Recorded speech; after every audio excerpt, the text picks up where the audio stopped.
Ninguém quer ser tolerado. As diferenças têm que ser respeitadas.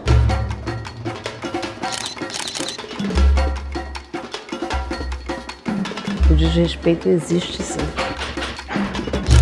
Agora, a agressão também vai fazer parte, vai ser comum nós sermos agredidos.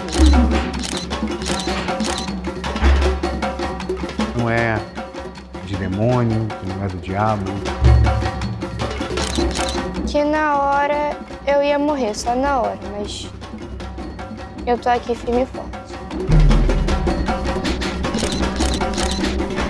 Quando se falava em ir para a escola, era um pânico para ela.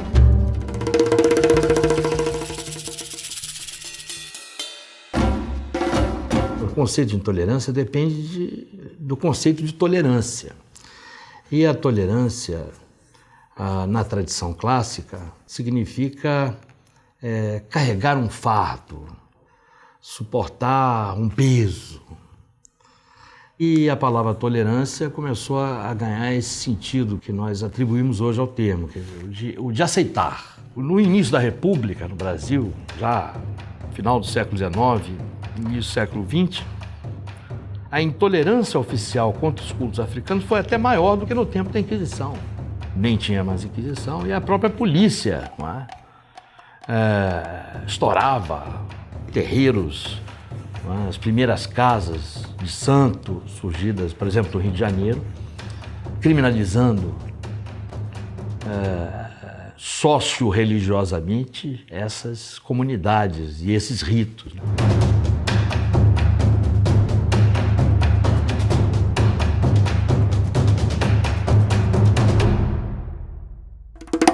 Então houve uma grande luta pelas religiões de matriz africana para que elas fossem vistas nessa sua dimensão religiosa profunda, né? Não fossem tratadas como superstição, não fossem tratadas como magia, curandeirismo. Tem toda uma grande luta aí de legitimação que nesse momento assume uma nova configuração, mas que não foi uma história tranquila que agora se tornou um problema. Foi uma história de resistência muito grande que a gente tem que chamar atenção para isso, né? O marco fundamental da intolerância religiosa no Brasil é a morte da mãe de santo Gildásia do Ogum. Em dezembro de 1999, a Folha Universal pega esta foto, que foi capa da revista Veja, coloca uma tarja preta nos olhos da mãe Gilda e a capa da Folha Universal trata da seguinte questão: macumbeiros, charlatões, lesam o bolso e a vida dos clientes. A casa de mãe Gilda é invadida por ativistas, por religiosos neopentecostais, invadida e quebrada. Ela sofre o primeiro infarto, depois em seguida, no dia 21 de janeiro, ela morre. E aí, em 2007, o governo federal determina que o dia da morte da mãe Gilda, ele deve ser o Dia Nacional de Combate à Intolerância Religiosa, e acende uma luz vermelha.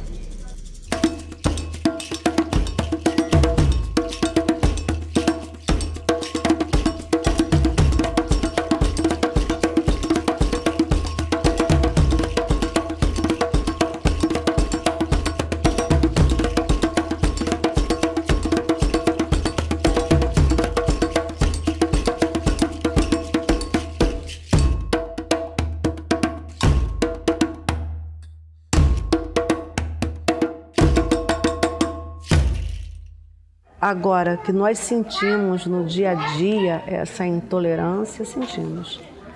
Você sente quando você põe os pés fora de sua casa, por razões de preceitos, estar com um ojá na cabeça, que é para proteger o seu Eledá. Por exemplo, na sexta-feira, nós devotamos a sexta-feira para o Oxalá, né? A sexta-feira é o dia que nós nos preparamos para nos curvarmos para o Senhor da paz, para o Senhor do amor, né? Branco significa paz, presença de luz, branco significa pureza.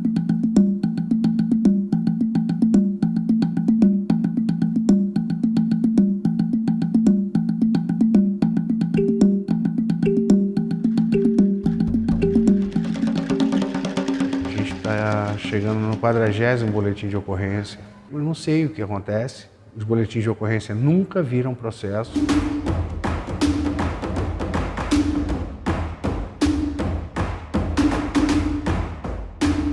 Os nossos altares profanados, imagens quebradas.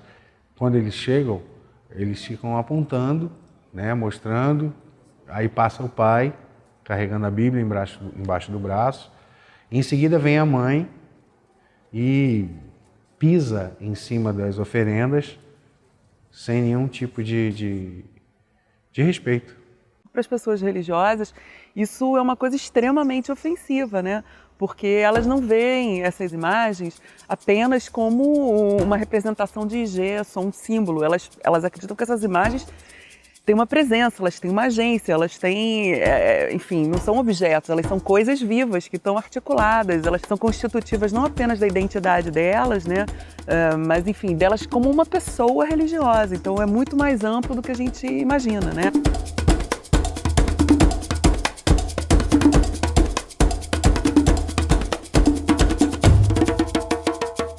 Conflitos que se expressam na esfera da política, mas não se expressam só aí, né? Se expressam no cotidiano das famílias, nas escolas. Quando se falava em ir para a escola, era um pânico para ela. Fez repetir a série achando que fosse problema mesmo. Que fosse algum problema. Eles alegaram até um tipo de uma doença. Uma doença, ela falou o nome lá, que era uma rachadura no cérebro que podia dar algum tipo de regressão. Ela parecia que ia desmaiar, enfim, era uma coisa horrível mesmo, sabe? Não, porque se nós somos espírita, mãe, se nós somos da macumba, é porque a macumba começa com mal. Então, eu sou mal. Falei, nada disso. Quando ela começava a ficar muito pelos cantos, o que houve, Leandra? Não, nada não.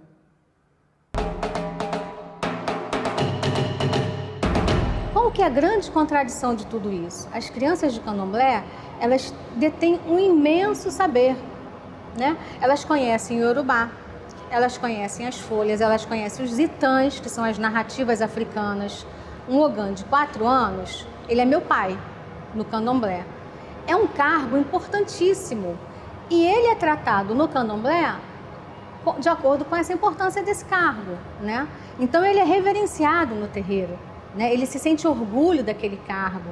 Braço direito de Iemanjá no terreiro, ele é o cara no terreiro, mas na escola ele não é o cara. Esses conhecimentos dele, dos quais eles sentem orgulho, vão ser silenciados, eles vão ter que esconder. Então, são muitos conhecimentos. Elas vão saber cantar uma cantiga em Yorubá. Então, se a professora pede para ela fazer isso, olha que potência, né, de empoderamento, de autoafirmação das crianças, de elevação de autoestima de cada criança dessas. Poderiam aprender como a África acontece no terreiro. Elas sabem por que são discriminadas, né? Somos discriminadas porque praticamos uma religião de negros e as coisas de negros nesse país que se diz multirracial, democrático, racialmente, não é. E as crianças sofrem isso ainda hoje. A escola perde uma grande chance de aprender com essas crianças, né? De potencializar essas crianças e não de envergonhar essas crianças.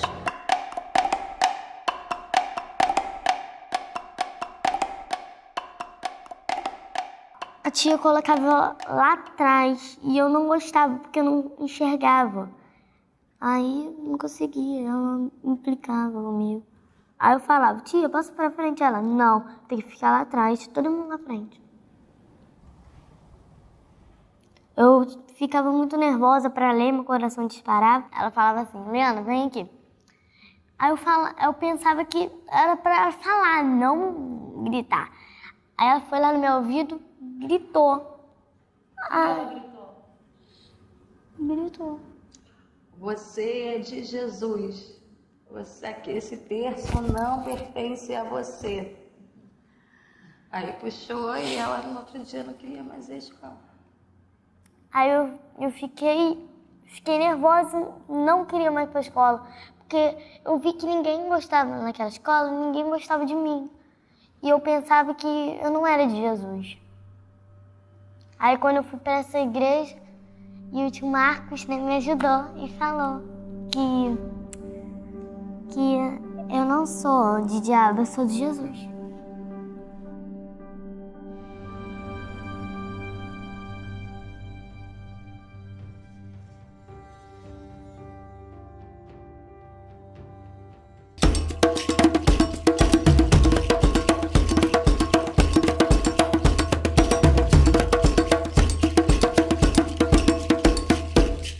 Bem, é que eu nunca sofri nenhum tipo de preconceito.